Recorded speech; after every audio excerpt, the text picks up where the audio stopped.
Cody Rhodes is back. He returned. Brock Lesnar shut up and ripped his pants. I don't care.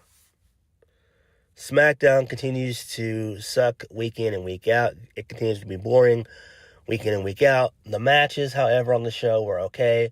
I did like Sami Zayn and Rey Fenix. So we are going to get into Smackdown from September the 12th, 2025. But first, it is official. News broke earlier on in the day that being WWE, they are giving Saudi Arabia WrestleMania 43. So, in a year and a half from now, WrestleMania 43 will be in Saudi Arabia. So, people have been saying online that WWE more than likely will be sold to the Saudis. And I do believe that. I do think in due time, for the next probably close to 5 years, TKO will sell off WWE to the Saudis. And I think they are letting you know that WrestleMania is going to be there's going to be two WrestleManias, one domestic and one international. So that's interesting. I know people are going to be pissed, but it is what it is. Again, Saudi's going to be bringing back Austin out of retirement. The Rock's going to be there, so we might get Rock and Roman there. We'll probably get CM Punk and Stone Cold Steve Austin there. They're going to go all hands on deck. It's going to be a spectacle, and that's interesting. I do like this. This is okay. Again, I understand people are complaining, but again, your complaints don't matter. WWE is a business. TKO is greedy. TKO never really cared about WWE to begin with. They are still billions of dollars in debt, and that's why all this stuff is happening. So people need to wake the fuck up and see what's going on. Stop complaining over nonsensical things. Like how these shows are booked and stuff. Who cares? It doesn't matter. Again, people have to realize, once Cena is gone, and Roman and Brock and Randy Orton, once those guys are gone, once those set of guys are gone, where will WWE be then? When all the guys that are on top now, when those guys are gone, where are they going to be then? And you're left with Carmelo Hayes and Trick Williams and Braun Breaker and all these other guys. They're in their 20s, which is fine. I'm down for that. WWE is going to be a way different product by that time. It's insane. But I do suspect that TKO will sell WWE to the Saudis in due time. It's because this is why TKO is running WWE. They're picking the pockets of WWE. They're running things dry. They really are running things dry. And that's what people need to understand. It needs to understand. Triple H is just a figurehead at this point. And it's really Nick Khan and Ari who are calling the shots. Triple H is just there. All right? He really is just there. He really is just a yes man. If Nick Khan and Ari Emanuel tell Triple H to go right, he goes right. If they tell him to go left, he goes left. If they tell him to make an about face, he makes an about face. It is that simple. Wake up. TKO is bleeding WWE dry because they're in so much debt. And then when TKO has bled them dry and they can't make any more money from the product, then they will go ahead and sell. It's common sense. Just think. Seriously, just think.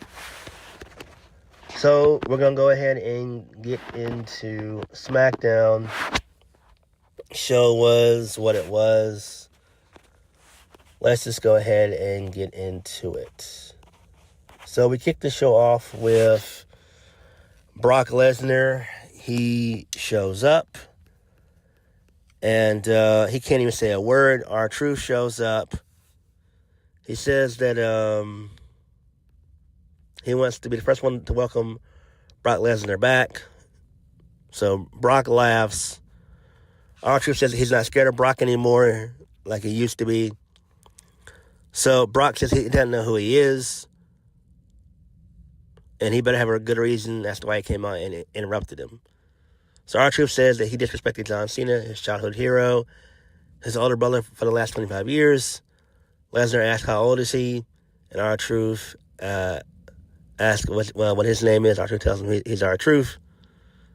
So Lesnar says that he's just looking for John Cena. R-Truth says that he's Ron Cena. His name is Ron Cena, so fans can't Ron Cena. Then Lesnar says he doesn't know where, tells him that he doesn't know where John Cena is. R-Truth says he doesn't. So R-Truth tells Brock that Cena is different now. He made a little kid cry. Super Cena is coming for Lesnar, and he's fueled with hustle, loyalty, and respect. He won't be running from the beast. He'll be feeding on him. Pause. Whoa. And then basically, Brock Lesnar tells him that from another mother, R-Truth says a different daddy. And then Lesnar hits R-Truth with an F5 and says that he's missing a tooth, that being R-Truth. And then Lesnar rips his jeans from the back, and that was the end of the segment. I don't care about this. R-Truth was back with being goofy. It sucks that he's no longer serious like he once was maybe 3 or 4 months ago, but it is what it is. This Triple H's booking. It sucks. It's not good. So I know people thought that Brock was going to come out and cut this elaborate promo for like 3 or 4 minutes. Like, come on. No. Like, guys, come on. Brock don't care about this shit. Brock is just there just to get a real fat check and move on. Like, seriously. And I'm not the only one who has said this, but I do think that John Cena's, that once Cena retires at the end of the year, Brock should follow. Brock Lesnar should follow. I'm a fan of Brock. I always have been, always will be. But once Cena hangs up the boots, it's time for Brock to do the same. It really, truthfully is. Like, come on. All right. Moving on. So, Sami Zayn is backstage. He says that he's happy that he's his first challenger. So, Sami Zayn's actually talking to Rey Fenix. The two of them shake hands, and that was it. Moving on from that, we get a video package of Solo Sikoa. Solo says that he had to sacrifice love, loyalty, and his own flesh and blood. Solo says that he lost his bloodline, the Ulafala, and the United States Championship. Change is going to happen, and it will happen sooner than later because he is going to take back what he lost. He's been lurking in the shadows of others for far too long. It's time for others to live in the shadow of him and his family tree. I don't give a shit about this at all. It's probably going to be a rematch, Sami Zayn versus Solo Sikoa at WrestlePalooza. Who gives a shit? Or they could put it on the go-home show on next week's Smackdown. That could happen too. So either or, I really don't care. Moving on. This leads us into the first match of the night. Sami Zayn defeats Rey Fenix to retain the United States Championship. The match was fun. I thoroughly enjoyed it. Rey did all his really good spots. This match was solid. I thoroughly enjoyed it. Both guys put on a really good show.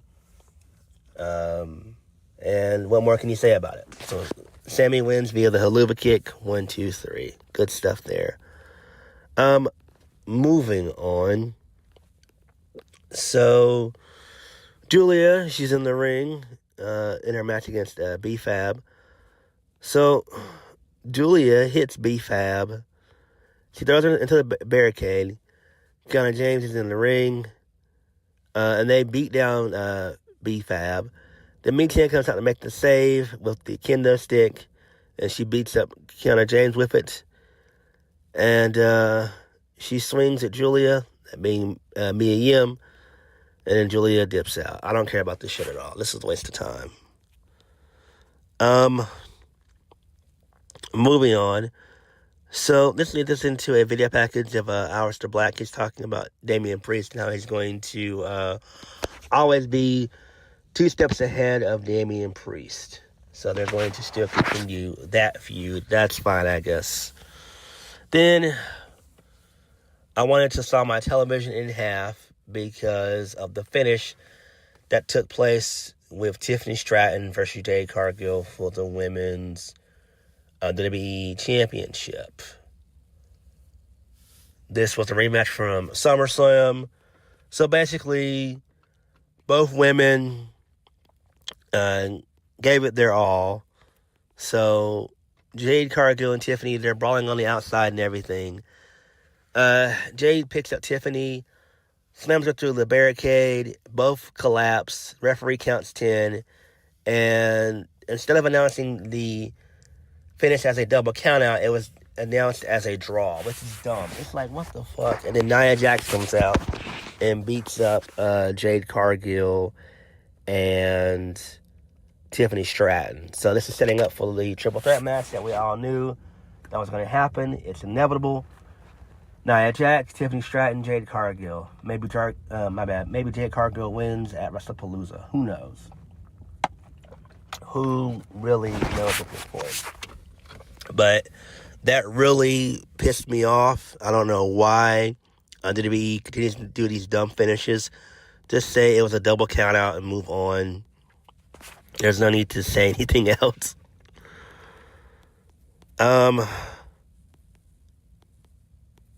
So Chelsea Green, she is backstage with the Secret Service. So Nick Aldis comes out of his office. Chelsea asks him about their tag team title match. Nick Aldis tells that Charlotte is injured. Chelsea tells him that that if he doesn't do what she wants, the locker room will find out what she's all about.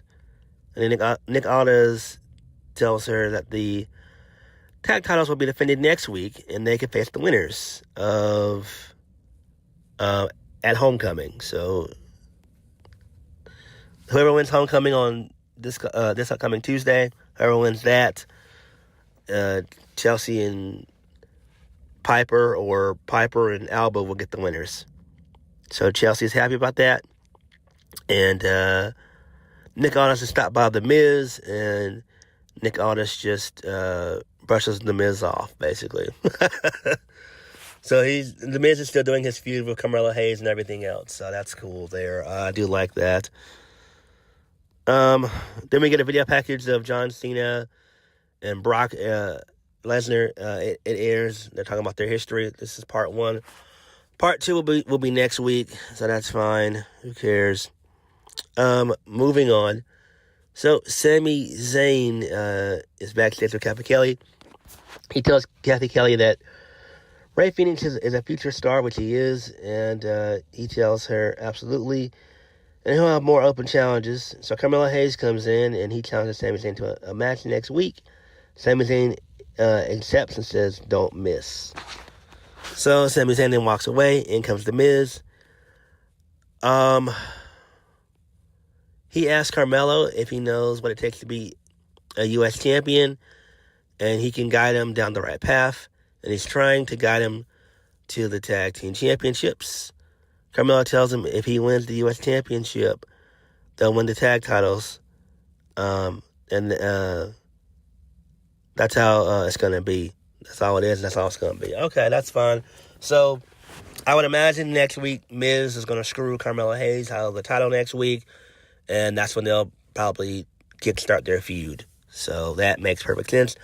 Main event of the evening, Randy Orton versus Drew McIntyre. We've seen this 100 times. Drew gets the win via the Claymore. 1, 2, 3. Drew beats up Randy. Post-match for a brief moment, Cody shows up to make the save.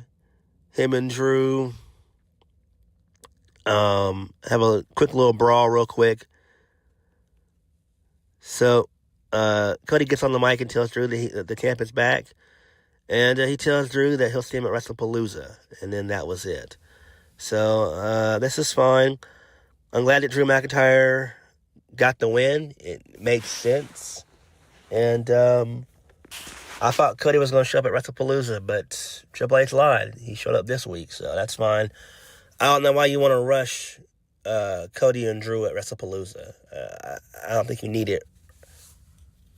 I really don't. But you kind of want to make a strong card as possible, but WrestlePalooza's card looks pretty stacked already, so whatever. But Smackdown was okay. It could have been better. It was boring and bland as per usual. I did like Rey Fenix and Sami Zayn. That match was fun. I don't care about the Tiffany Stratton, Nia Jax, Jade Cargill feud. I hate triple threat matches, as you guys should all know by now. Main event was okay. Drew McIntyre winning was the right decision. That makes sense. At some point, Randy's going to turn heel. Don't know when, but he will definitely turn heel. Hopefully sometime this year. If not, definitely next year. But what did you guys think of SmackDown? Like, comment, subscribe. Peace.